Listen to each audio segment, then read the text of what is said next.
Gita therapy for rumination OCD, pure of home OCD.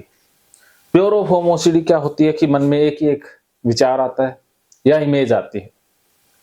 मन में बार बार एक रैंडम इमेज भी आ सकती है, पर्टिकुलर इमेज भी आ सकती है।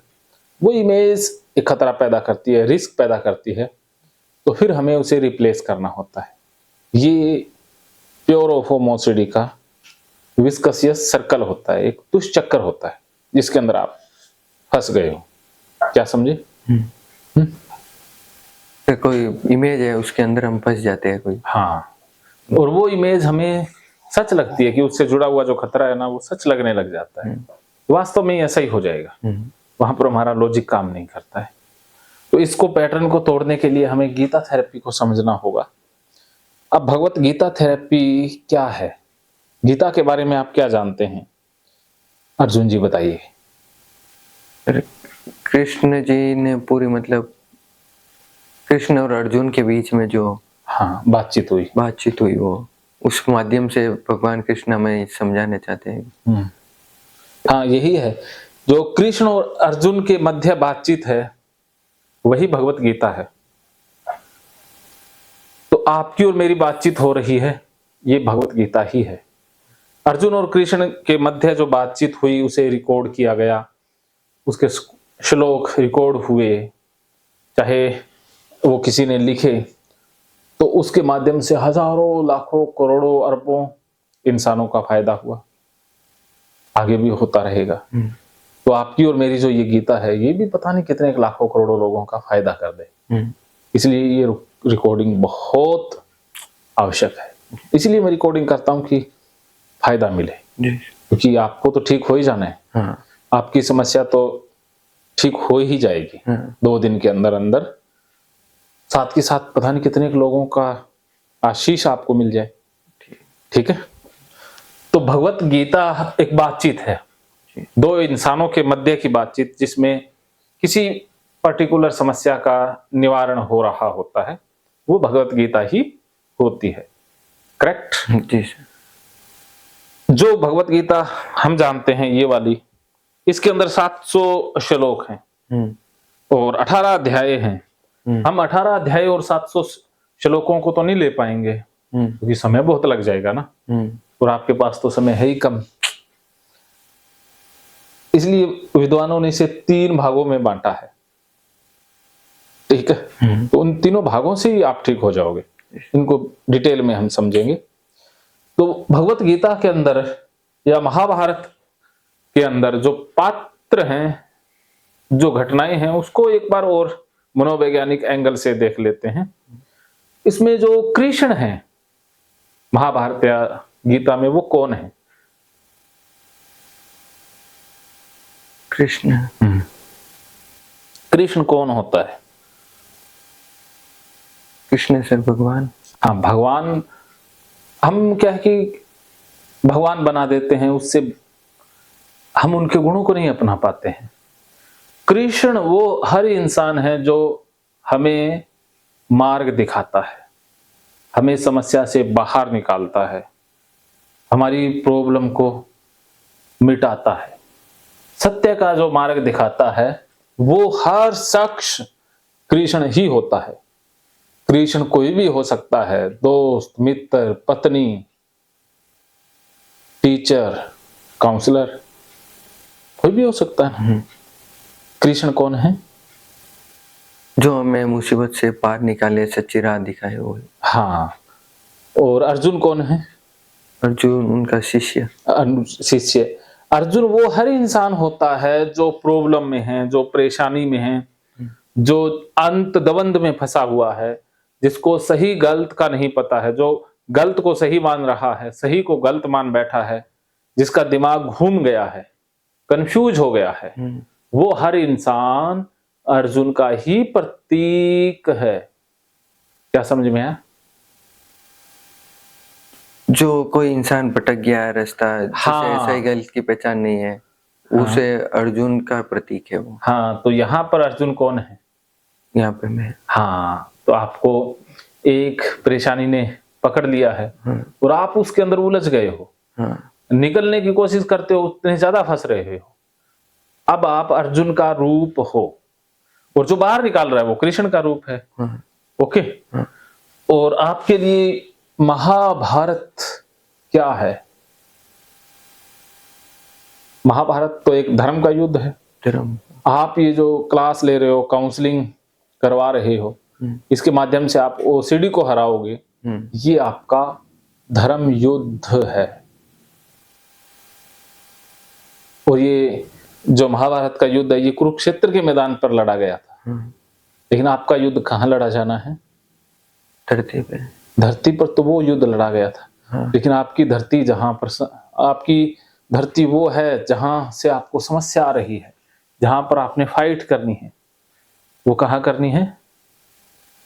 यहाँ पे, अपने मन में। मन में। हाँ। क्योंकि आपकी समस्या तो मन में है ना। इमेजेस मन में आती है, रिप्लेसमेंट भी मन में हो रही है। तो आपके लिए जो कुरुक्षेत्र का मैदान है वो मन है, वहां पर लड़ना है। ठीक है। और कौरव कौन है?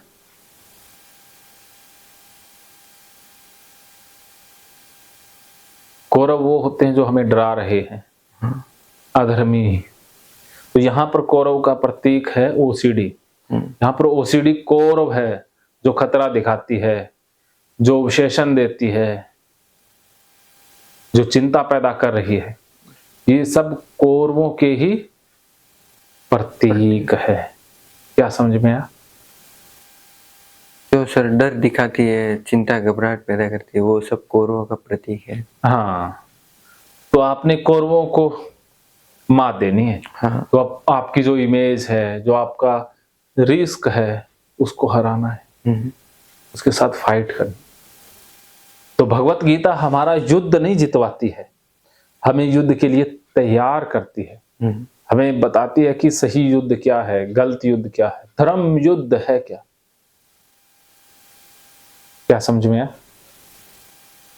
भगवत गीता हमें हमारे मतलब सर युद्ध के बारे में लड़ना सिखाती है। हाँ। युद्ध लड़ना कैसे है, किस अवस्था से लड़ना है? सर जो विचार है, जो अपने अंदर हाँ। मतलब नेगेटिविटी भर रखी हो, हाँ, उससे लड़ना कैसे है वो सिखाएगी। हाँ। भगवान श्री कृष्ण अर्जुन के साथ थे, तब भी युद्ध तो कृष्ण अर्जुन को ही लड़ना पड़ा ना। अर्जुन के साथ थे कृष्ण, हाँ। फिर भी युद्ध तो लड़ना पड़ा ना। हाँ। ऐसे ही गीता में आपके साथ हैं, युद्ध तो आपको लड़ना ही होगा। आपको सच्चा योद्धा बनना है, इससे लड़ना ही होगा। अगर इससे नहीं लड़े तो आप जीत नहीं पाओगे जी। इसलिए हथियार उठाने हो।